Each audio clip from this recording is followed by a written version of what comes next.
Scandals को बेनकाब किया है, सियासत किस हद तक इसको मुतासिर कर रही है, उसने इसे कितना खराब किया है? शायद आपके लिए और हमारे तमाम जो पार्टिसिपेंट हैं उनके लिए बड़ी हैरानकुन बात होगी जो इस वक्त मैं कहने जा रहा हूं कि पाकिस्तान की पार्लियामेंट में इतनी पॉलिटिक्स नहीं होती जितनी पाकिस्तान क्रिकेट टीम और पाकिस्तान क्रिकेट बोर्ड में। ये हमारा अपना तज़िया है और ऐसा हमने महसूस किया है।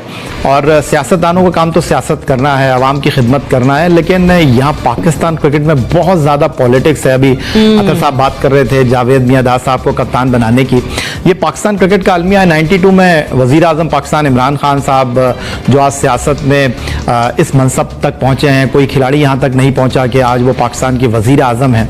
वो वर्ल्ड कप जीतने के बाद दोबारा क्रिकेट के मैदान में होते रहे नहीं, क्योंकि उनको खिलाड़ियों ने एक्सेप्ट करने से मना कर दिया था। जो स्पीच उन्होंने की थी मेलबर्न क्रिकेट ग्राउंड पर वर्ल्ड कप जीतने के बाद, वो बहुत सारे खिलाड़ियों को अच्छी नहीं लगी थी। उन्होंने शौकत खानम अस्पताल के हवाले से बात की थी और खिलाड़ियों ने कहा कि आपने हमारी तो बात ही नहीं की। फिर उसके बाद 2009 में हम आईसीसी वर्ल्ड T20 जीते और 6 महीने में हमने उस कप्तान को कप्तानी से हटा दिया। मैं बात कर रहा हूँ यूनुस खान की। 2017 में हम आईसीसी चैंपियंस ट्रॉफी लंदन के ओवल क्रिकेट ग्राउंड पर जीते और फिर उस कप्तान की सरफराज अहमद की मैं बात कर रहा हूं जिसको फकीदुल मिसाल इस्तकबाल कराची की सड़कों पर किया गया और फजर की अजान में उसने लैंड किया, शाम को उसने लैंड किया था और उसका जो कराची में इस्तकबाल हुआ था उसको फिर उस चीफ एग्जीक्यूटिव ने, जो अतर साहब अभी बात कर रहे थे कि उनका ताल्लुक पाकिस्तान से नहीं है, ब्रिटिश नेशनल हैं, उन्होंने फैसलाबाद जाकर उनको कहा कि आप कप्तानी छोड़ दें। उन्होंने कहा मैं कप्तानी नहीं छोड़ूंगा, आपको हटाना है तो हटा दें।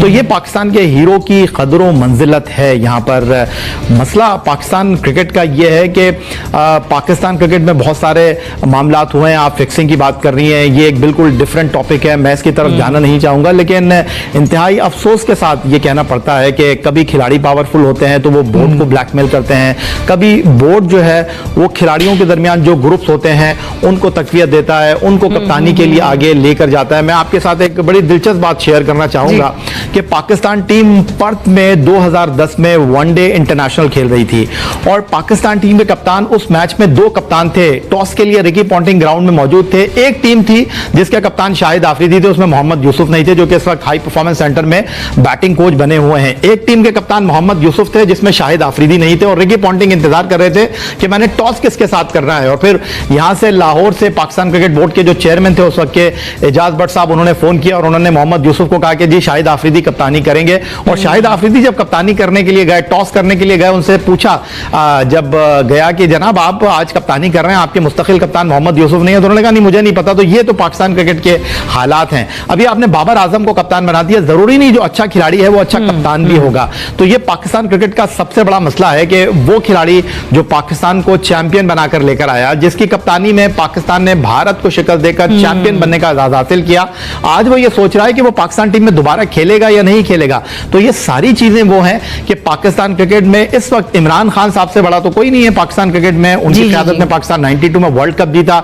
अमूमन होता यह था कि जो पाकिस्तान का पैटर्न होता था क्रिकेट का, उसको क्रिकेट का कुछ पता नहीं होता था, वो वजीर आजम होता था, सदर होता था, उसने फैसले करने होते थे। लेकिन तारीख में पहली मर्तबा पाकिस्तान क्रिकेट में एक ऐसा बंदा आया है जिसको क्रिकेट के बारे में पता है। लेकिन आप देखें पाकिस्तान क्रिकेट कहां जा रही है। चीफ एग्जीक्यूटिव कौन बना हुआ है जिसने आज तक टेस्ट क्रिकेट नहीं खेली, जिसने आज तक वनडे क्रिकेट नहीं खेली। तो ये कहानी कहां जाएगी और कहां खत्म होगी? जमील साहब, वाकई बड़ी हैरानकुन बात की यही ने कि पार्लियामेंट में इतनी सियासत नहीं होती कि जितनी की क्रिकेट में सियासत होती है। फिर बात उन्होंने ग्रुपिंग के दरमियान भी की है, जो टीम है उसके दरमियान भी ग्रुपिंग की और बोर्ड के साथ जो क्रिकेटर्स का रवैया है या क्रिकेटर्स के साथ जो बोर्ड का रवैया है उसकी भी उन्होंने बात की। बिल्कुल मैं इत्तेफाक करता हूँ या की बात से। या साहब बड़ा इंसाइट रखते हैं, इन्होंने बहुत कवर किया है सारे इवेंट्स वगैरह को हमेशा, और बहुत मीडिया में कमेंट्री भी इनकी आती है। तो नेचुरली इनको जो इंसाइट है वो हमें नहीं है। लेकिन एक चीज़ मैं अक्सर औकात सुनता रहा हूँ, सियासत का भी सुनते रहे, लेकिन फेवरेटिज्म का, कि जो लोग इन्फ्लुएंशियल हैं इसमें, अच्छे पुराने खिलाड़ी हैं या वो बोर्ड में आ गए हैं या कोच बन गए हैं या वो सिलेक्टर बन गए हैं, तो वो अपने फेवरेट्स को लाने के चक्कर में पड़ जाते हैं। बाज़ खिलाड़ियों पे उंगलियां उठी हैं, तो वो लाजमी बात है कि जो मेरिट पे लोग आगे आ सकते हैं, अगर उनका कोई आगे पीछे कोई नहीं है उनको रिकमेंड करने वाला या पुश करने वाला, तो वो बड़े डिसहार्टेंड होते होंगे कि जनाब मेरा भी कोई होता तो मुझे ये जगह मिल जाती। नेचुरली फिर वो लोग परफॉर्म नहीं करते रहे। तो एक तो ये हमारा इशू रहा है। दूसरा इमोरलिटी, ये झूठ, और हम तो सिर्फ ये गैम्बलिंग वगैरह की बात करते हैं, लेकिन और भी बहुत सारी, मैं समझता हूं कि जब ये डोमेस्टिक क्रिकेट हमारी इंस्टीट्यूशन बेस्ड होती थी, कि इंस्टीट्यूशंस वगैरह के लोग आके खेलते थे, उनका डिसिप्लिन होता था। जब से हमने डोमेस्टिक क्रिकेट में छोड़ा है इसको कि कहीं से भी लोग आके, वो टैलेंट तो मिल जाता है, बल्कि टैलेंट भी हमें वो ना मिला जो चाहिए था, और उल्टा उसका ये असर हुआ कि इमोरलिटी और चीटिंग और ये चीजें जो हैं ये आपकी क्रिकेट में आ घुसी। इसने आपका इंटरनेशनल इमेज भी बर्बाद कर दिया, और नेचुरली ये डिमोरलाइजिंग होता है नेशन के लिए भी और लोगों के लिए भी कि ये कर क्या रहे हैं ये लोग। मनशियात के केसेस हमारे लोगों पे बने, बॉल टैंपरिंग के बने और बैट्स लगाने के बने, ये कई चीजें हैं जो कि इस खेल को अंदर से खोखला कर गई। और इसमें वो जो कद्र मंजिलत वकार था एक वक्त पे, जब हफीज कारदार होते थे टीम के कैप्टन, वकार हसन आए, मकसूद आए, या बाद में हमारे परवेज सजाद वगैरह, ये लोग ये बड़े अच्छे पढ़े लिखे लोग होते थे और इनका एक अपना किरदार होता था, बड़ा डिसिप्लिन होता था। वो अब खत्म हो चुका है। अभी वहां पे 2 लफ्ज आपको तकरीर करनी पड़ जाए उर्दू जबान में भी, तो वो 2 लफ्ज नहीं बोल सकते हमारे बच्चे लड़के वहां पे। एक कॉम्प्लेक्स किस्म का उनकी हुलिया होता है। तो ये चीजें हैं जो कि मेरा ख्याल है ये भी आपके मुल्क का इमेज भी बढ़ाती हैं, लोगों में इज्जत भी होती है और आपको कशिश होती है उस काम में जाने की। लेकिन अगर आप उस काम को बदनाम कर दें कि ये जुआरिये हैं और ये है वो, तो वो फिर आप क्या करेगा, कुछ जाने का सोचेगा भी नहीं होता। मुन्ना, बड़ी बेहतरीन बात की, मैं लफ्ज़ दोबारा नहीं दोहराऊंगी, जो आखिरी अल्फाज हैं जनरल साहब के कि किस तरह से अल्फाज का इस्तेमाल किया जाता है, ये भी बड़ा डिमोरलाइज करते हैं सिचुएशन को भी, खिलाड़ियों को भी, उस खेल को भी। फिर पॉलिटिक्स वहीं पर आ जाती है, किसने भी खराब किया। बिल्कुल, इसमें कोई शक नहीं। और बल्कि इमरान खान साहब की बात हो रही है, टू एवरीवन्स सरप्राइज, वो ना सिर्फ पाकिस्तान के वाहिद क्रिकेटर हैं जो कि वजीर आजम अपने मुल्क के बने, बल्कि दुनिया में कोई ऐसी मिसाल नहीं है कि एक अपने मुल्क का क्रिकेटर पॉलिटिक्स में गया हो और फिर वजीर आजम बना हो। This is one of a kind जो ये एग्जाम्पल है जनाब इमरान खान साहब की।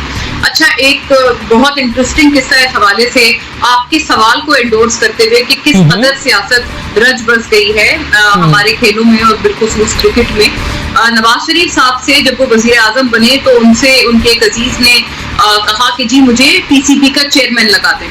तो उस पे नवाज शरीफ साहब ने ये जवाब दिया कि यार तुमने मुझसे मांगनी थी तो एक वजारत मांगते, तुमने तो मुझसे 3-4 वजारतें इकट्ठी मांगी।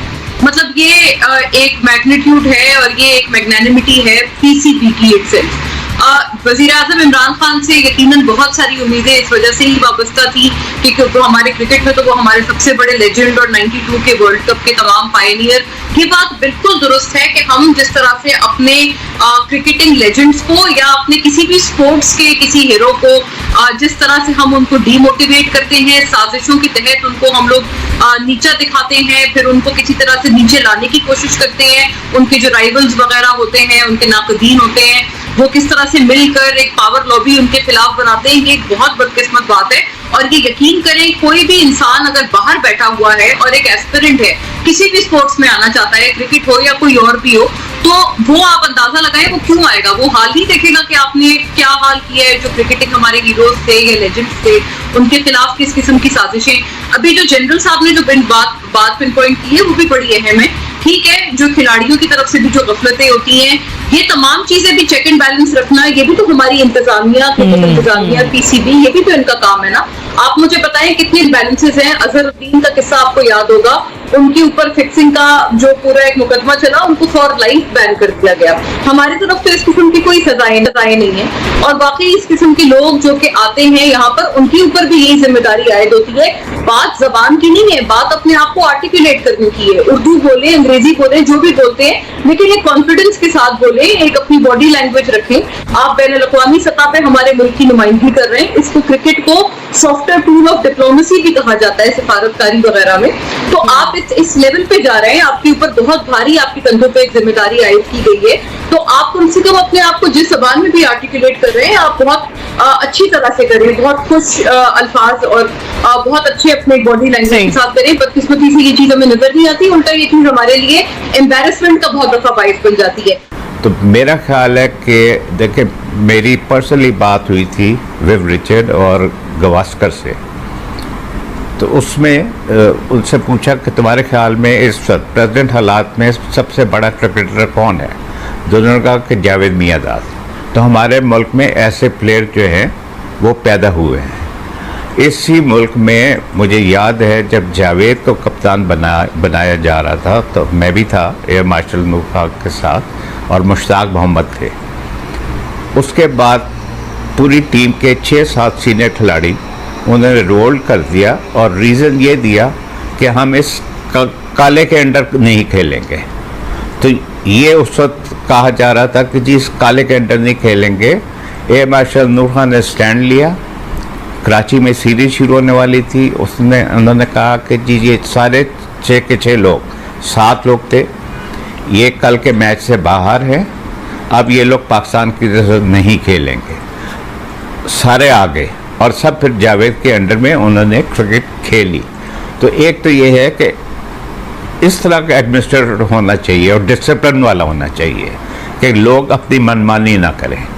तो ये हमारे यहाँ चीज़ें जो है अब बिल्कुल लैक कर रही हैं। 2-3 चीज़ें जल्द साहब ने बहुत इंपॉर्टेंट की। पहले बच्चे शाम को प्ले ग्राउंड पर जाते थे, अब नहीं जाते।